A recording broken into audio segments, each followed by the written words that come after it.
Hi there, this is Michael Westra with Breaking the Systems of Control podcast. Come hang out with me as we explore and pursue true freedom, liberty, and the art of minding your own business. Thanks for joining in. This is episode 1 of Breaking the Systems of Control podcast.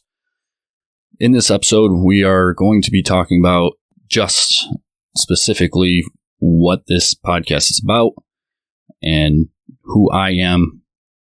I've been pondering up some ideas on different things we can incorporate into this podcast. And one thing that kept floating was the social media cringe of the week. It's going to be called of the week right now because this is going to be a weekly podcast to start. After I start building a little more traction, we'll increase that.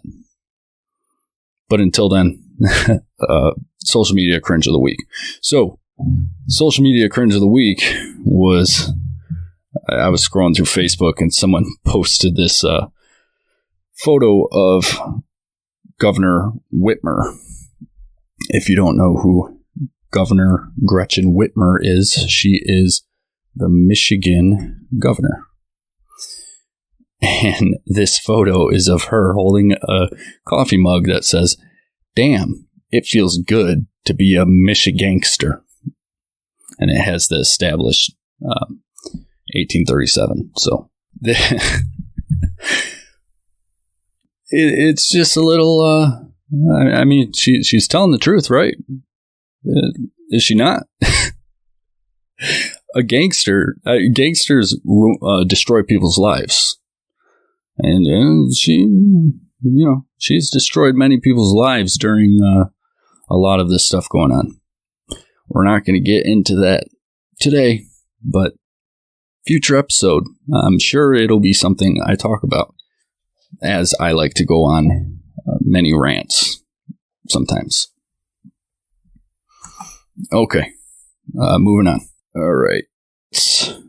I'm going to start by just reading from my website, which will be linked in the show notes. So, you know, I actually don't have an official URL yet, a custom URL yet. That should be up within the next week or so. But for now, it's the website's going to look pretty much the same. I'm going to be adding some things here and there, but essentially it's going to be the same website, just a different URL. Reading straight from the website on the About page, it says, about Breaking the Systems of Control. Breaking the Systems of Control podcast is all about finding, identifying, and exposing the systems that have control over our lives and pursuing solution within these problems. The angle we will look at this is from a liberty-minded individual in my journey to finding as much personal freedom and liberty as possible, along with helping others to find and create freedom in their own lives. Topics we will talk about include politics.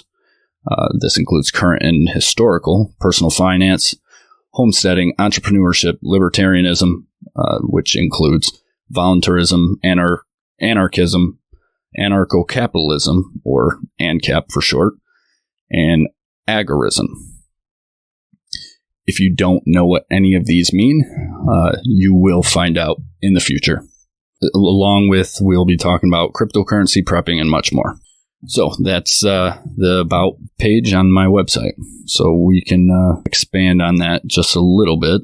I will tell you, although I specifically mentioned that this is coming from a liberty-minded individual, not every single topic we talk about is going to be about politics. I want that to be upfront, so people who come in here and start listening to some political stuff, political rants, don't start getting upset when they start hearing a conversation about gardening or going hunting or do-it-yourself projects. Yes, most of these talks will be about liberty and politics, but we will be talking about this kind of stuff. And now entrepreneurship, okay, so let me kind of give a reason why We'll be talking about those things as well as the politics side. So for start, we're called Breaking the Systems of Control. I say we intentionally because what I have here is something I'm trying to build as a community.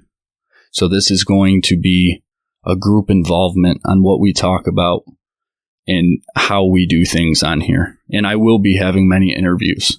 So if you're wondering why I use the word we a lot, it's because I want to build something together. Anyway, back to what I was talking about. We're talking about why I would be talking about stuff like gardening.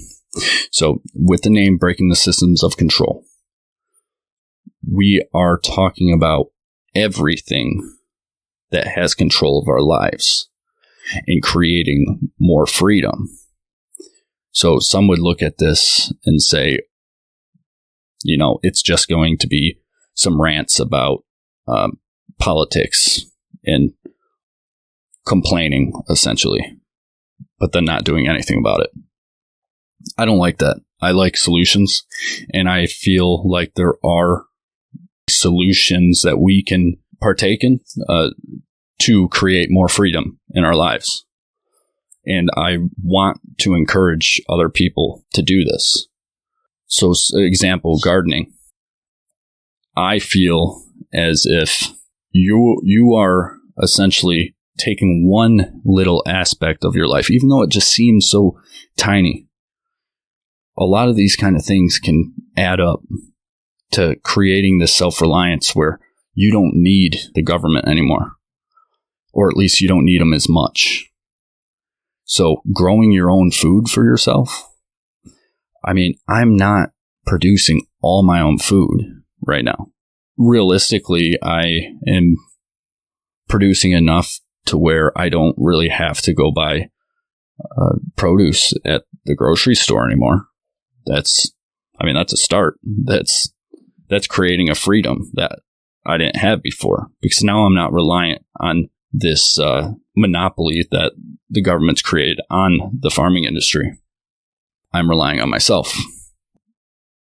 I'm a strong believer in stuff like that. And that's also why I am also someone who's trying to build a homestead. I call it a mini homestead. And the reason I call it a mini homestead is because I'm working a full-time job right now. I am a machinist. I work a lot. So it doesn't give me a whole lot of time. Anyone who knows anything about homesteading, it takes a lot of time. And if you don't have someone who will be actively doing this with you, it'll make it even harder. So with the homesteading, I call it a mini homestead because of the amount of hours I'm working, so I don't have the time to put in. And also the laws and restrictions for the area I live in. When I obviously was talking about Governor Whitmer in the beginning, that's because I live in Michigan. Yeah, I know. I don't want to get into it. I want out, but I'm here and I'm going to have to make the best of it because I just purchased a home a couple years ago. I do not have enough equity to leave. So I'm going to make the best of it and, do what I can to find as much freedom where I'm at. And it's one of the whole purpose of this podcast is just creating more freedom in your own life. So there's all these restrictions. Some examples are restrictions on what I can and can't do on my own property. If I wanted to do specific things or have certain things in my front yard, if I wanted to have a garden in my front yard, I can't. I'm not allowed to do it according to my city laws.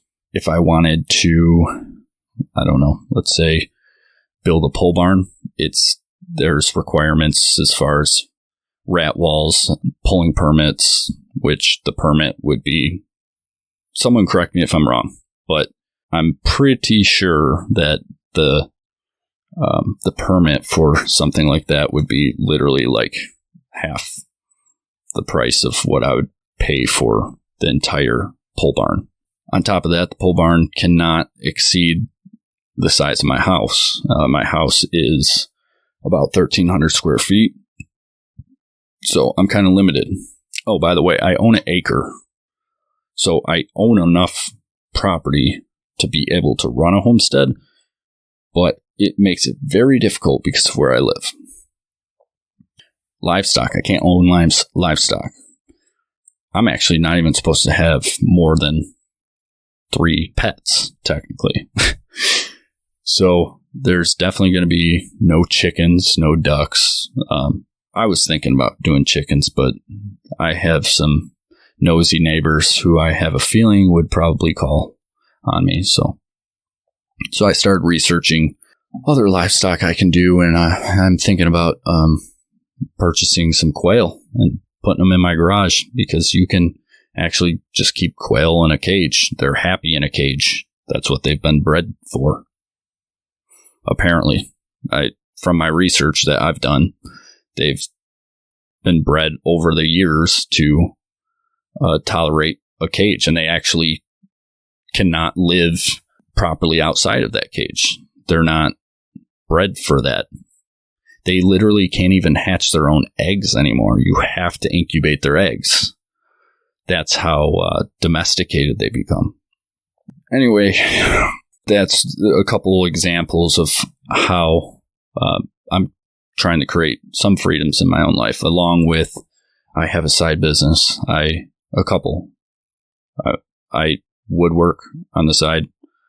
I make stuff like bars and furniture and, whatever. I'm a fine woodworker. That's what I would say.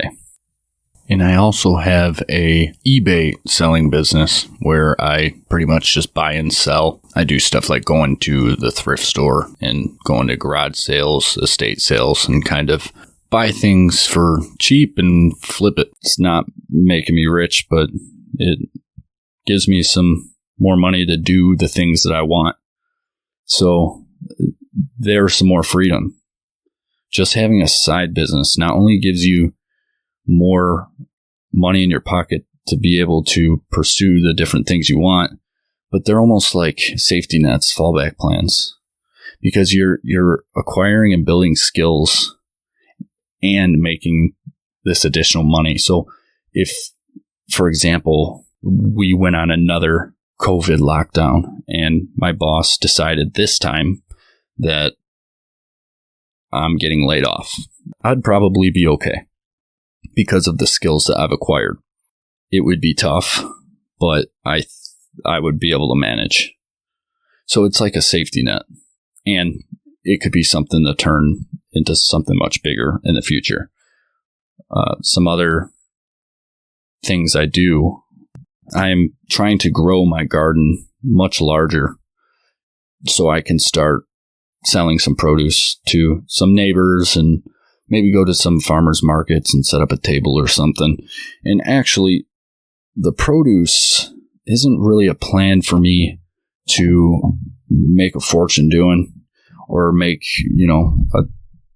I'm not even looking at it from a money aspect, to be honest. I mean, in a way I am, but not directly from the produce selling. Let me explain. I want to start selling produce because that kind of thing links you up with people around your community. It gives you more resources. So it's just another good thing to have in your back pocket. I am a CNC machinist. I am actually also a licensed firefighter. I decided that wasn't really for me. I love the firefighting aspect. When we were doing our live burns and our simulations and stuff in the fire academy, it was just the most fun I've had. Like, I would love running into a burning building. I was actually, and this isn't like bragging, this is like just showing you how much I love it. I was the top academics in the fire academy and top physical fitness. I'm just showing you, I love the firefighting aspect, but I found out And I kind of wish I would have gone about this in a different way, because I wouldn't say I wasted my money, because I feel like firefighting is a good skill to have. And I've learned a lot of skills that transfer to my day-to-day life because of it. So I'm not going to say it's a waste. But I should have gone to EMT first. Because it's not that it was too hard for me. I just found out real quick that the medical field is not for me. Early on, before I went to the fire academy, I don't know why I'm kind of going in reverse here in my timeline instead of starting from the beginning. But anyway, let's just keep it going. I wanted to become a police officer at first. I was going to school for criminal justice, and I made it all the way through to where I just needed to go to the police academy to finish those credentials. There was a lot of different things that added to it, but essentially I decided it wasn't something I wanted to do based on two reasons. One, I became a libertarian, or I should say a stronger libertarian. That was a title I used to use just to be different. I thought it was cool, but I really didn't know what it really meant to be a libertarian. And so eventually I started reading books and articles and listening to podcasts, and it just all fell into place. It blew my mind. So I didn't want to be part of the problem.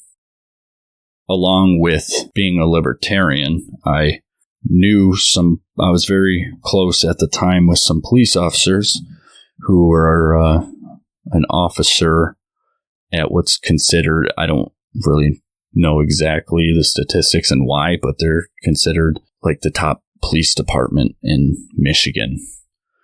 No, it's not Detroit. But anyway, there was a lot of corruption that went on in there. And that's considered what's supposed to be the most professional police department in Michigan. So it kind of just was disturbing to me. And I'm not one of those people who think you can, tear it down from the inside and, try to fix it from the inside. I should say, not tear it down. And people tell me, well, you're just giving up because you could have just been a good police officer.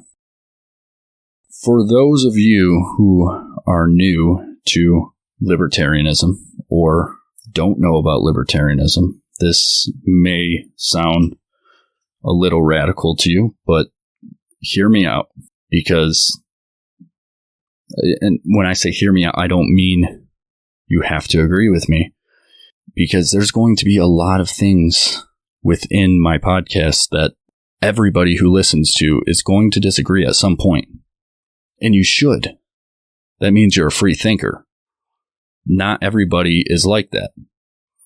Especially when it comes to modern day politics. The conservatives and liberals, they just kind of blindly follow whatever it is their people are saying. What's the main talking points? Doesn't matter what it is. They'll try to act like that's not the truth, but it is the truth. And I listen to many different kinds of podcasts, and there is not a single podcast out there where I agree with everything that they're saying. If I did, I would be brainwashed. That's what that means. Because then that means I'm incapable of thinking for myself. Don't just blindly follow anything anyone says. If you disagree, ask yourself why. Try to prove them wrong. Or try to prove them right. Whatever it is, just always doubt what you hear. I don't care who it's from. I don't care if they're, a top in their field. Whatever the heck it is. Don't just blindly listen to anyone. Think for yourself. Anyways, I'm kind of trailing off there on a rant. What were we talking about? Police. Why? I was going to make a radical statement. So, the people who tell me, oh, you're just making excuses, or whatever they're saying to me to kind of put me down. And they would say, you could be a good cop. You could differentiate yourself. Well, my opinion as a libertarian is that no, that is not true. Because what you define as a good police officer is not what I define as a good police officer. I don't think any police officer that is actively doing the job he is supposed to be doing here. And when I say supposed to be doing, I don't mean by our Constitution. I mean that they're supposed to be following. I mean by the laws that are in place.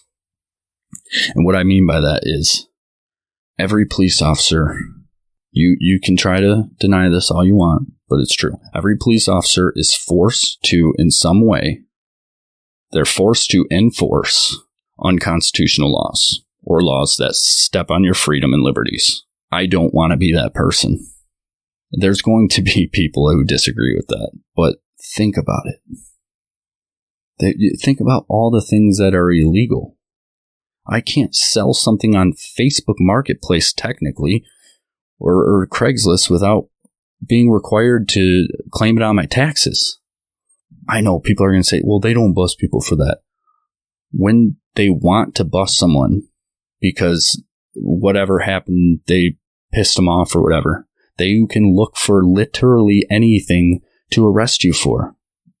I can't remember. There was a statistic or a book or something talking about 3 felonies a day. And all that is on average, every American commits 3 felonies a day, whether or not they know it, because there is just that many laws that are in place to where you could be committing a felony and not even know it. Just think about this. That's just felonies. Okay, now let's go into misdemeanors or civil infractions. Can you imagine how many laws every single day people break and they don't even know? So to me, the only logical conclusion is if you're breaking some of these laws, you are not the one immoral. They are. The ones who are enforcing them and the ones who are who put them into law. You're not the immoral one. If there's an act that isn't immoral, why would it be immoral to do that act? Because someone is trying to take your freedom away? No, they're the tyrants. Okay, well, I said we're going to be talking about just what this podcast is about, and I go on, I get sidetracked, and I start trailing off, and I go on mini rants, but it's all relating. So anyway, that is why I decided not to become a police officer.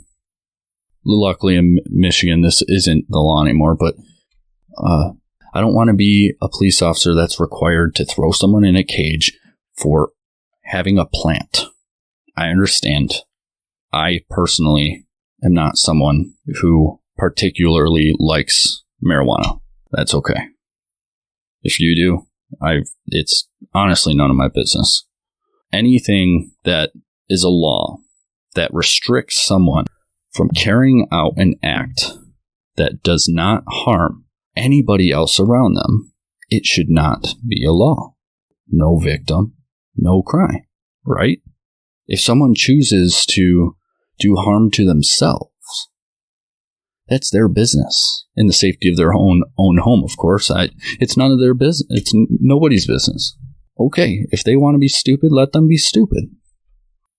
I will most likely have a podcast that's titled something along the lines of what is libertarianism, or what is libertarianism to me? So we will go into depth what I think exactly libertarianism means. So I don't have a particular layout on how I'm going to be doing every podcast yet. This is something I kind of want to build with you guys, with everyone. Like I was saying before, I want this to be kind of a community that I'm building. I want everybody to contribute. I want people to ask questions. I want people to make suggestions. I want people to come on here for interviews, for debates. So even things like what we talk about per episode and how we kind of organize things, this will be something that is kind of that evolves as we grow together, because I want to cater this to my audience. I want to give them what they want to hear, to a certain extent, of course. You're never going to hear me advocating for something that I don't agree with or believe in. I will always stay true to myself. So if this ends up being something that doesn't build traction because of that, okay, I don't care. Then I won't podcast anymore, because I will always stay true to myself. If you don't like it, then I understand. But from here, if you have interest in some of these kind of talks, then we will build this together.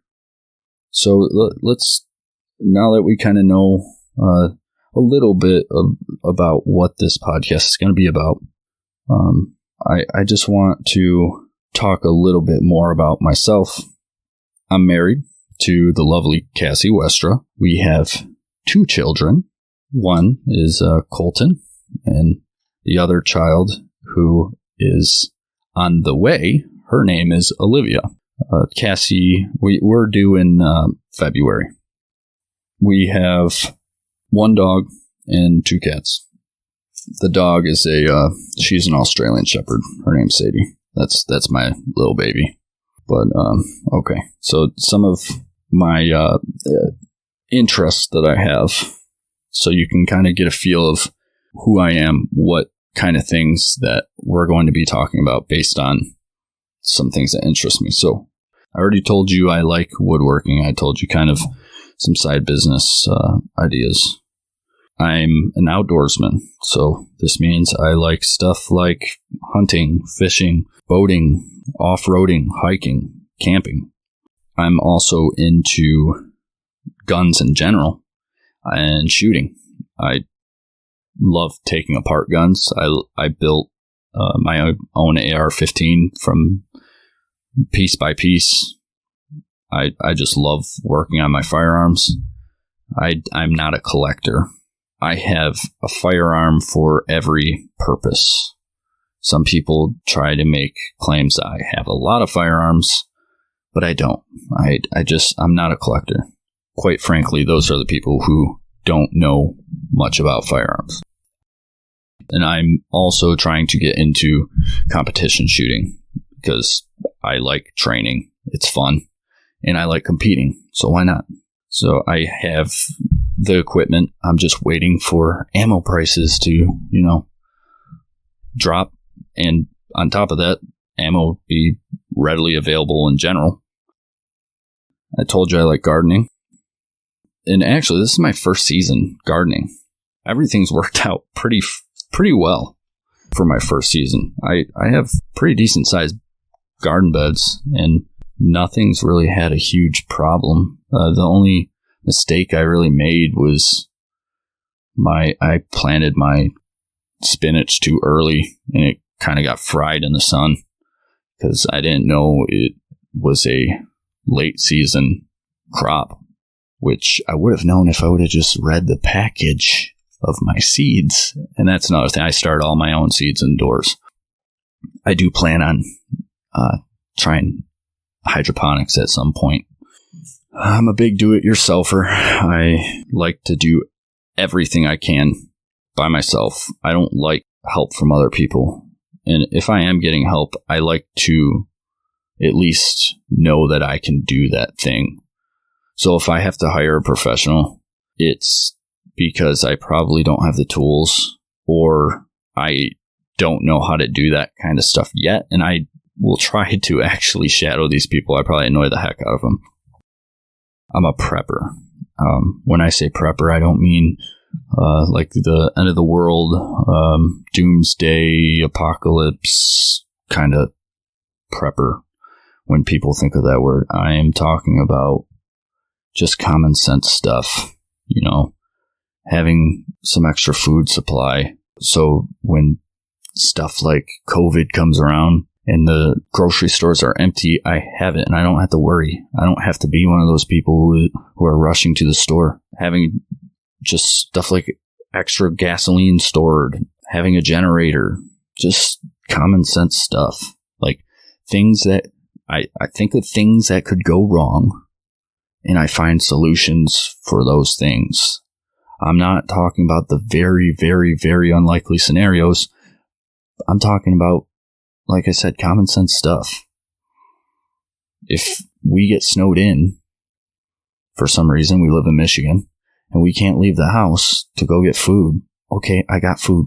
I don't need to leave. If, my power goes out in the middle of winter, and Michigan has gotten down to like negative 30 before. Yeah, I have a generator. Okay, not a big deal. And not only do I have a generator, I have other heating sources, such as kerosene heaters, propane heaters. So I have the heating sources I need. I also have wood stored in case I need that. That could be another heating source, cooking source. Those are just a couple things. I have a whole set of systems in place in case I need them. That's some things for a future episode. I used to be big into bodybuilding, and I was a nut job and used to go to the gym like every single day and just be there for, hours. I am no longer a bodybuilder. I still work out sometimes, and my focus is just to stay healthy rather than get huge, which being way over the weight your body is naturally supposed to be, whether it's fat or muscle, it's just not good for you in general. It doesn't matter. So I just want to stay healthy. So I'm not a bodybuilder anymore, but I'm into health. I love liberty, as we already established. I like talking as well as debating politics and ranting, I should say, not just talking. I love reading. I read. I don't read fiction. I can't. For some reason, it's like, to me, I know there's a lot more benefits to fiction. To me, reading fiction books is like watching TV. And what I mean by that is I like nonfiction books. I like history, politics, philosophy, religion, health, science, pretty much anything. Nonfiction. Things that I can learn to better myself, and I just like constantly building myself for the better and learning every single day. So I'm always reading, and I'm always listening to podcasts and listening to audiobooks. If you don't listen to audiobooks, you need to start. They're awesome. I work at a CNC shop, so literally, I just sit there and listen to my audiobooks and podcasts all day on 1.5 times speed. If I am feeling, extra spunky, I will listen at 2 times speed. So I can, there's been weeks that I've gone through seriously like 10 books in a week because of this. I'm constantly just taking in information.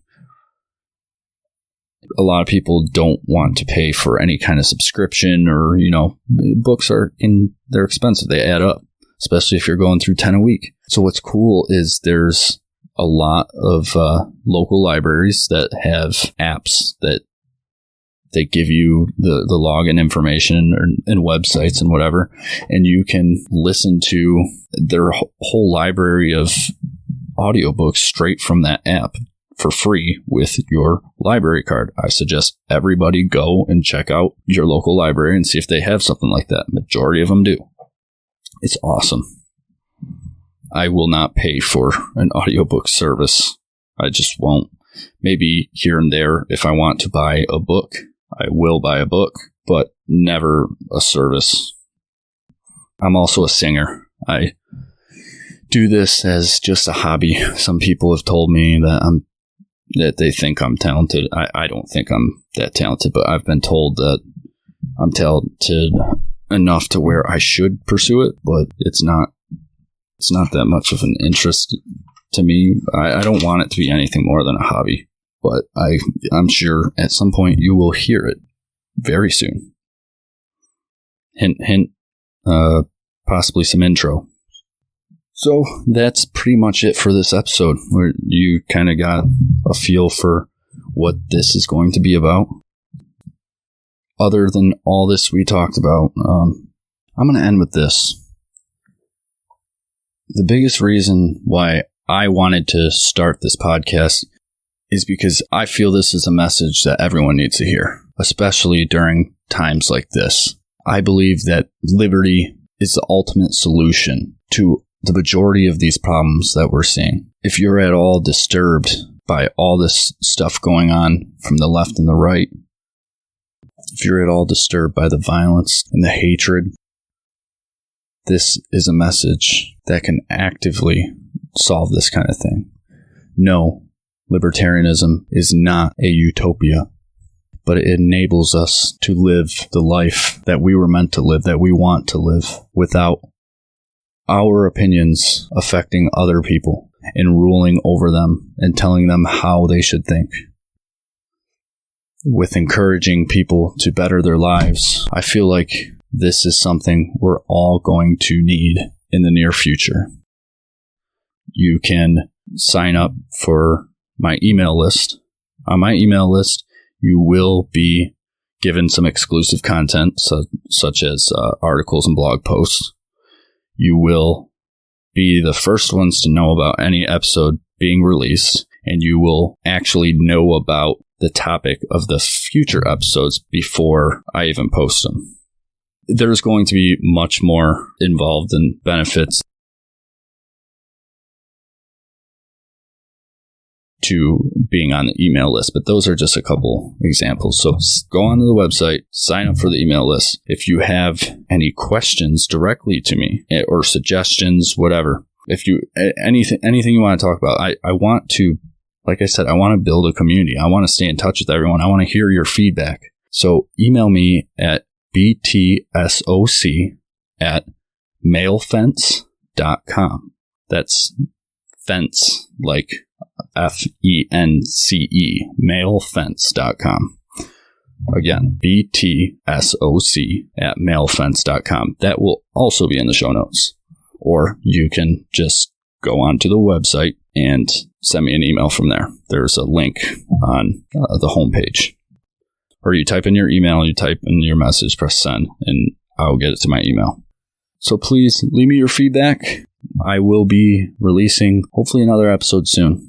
Thanks for listening. You've been listening to Breaking the Systems of Control podcast.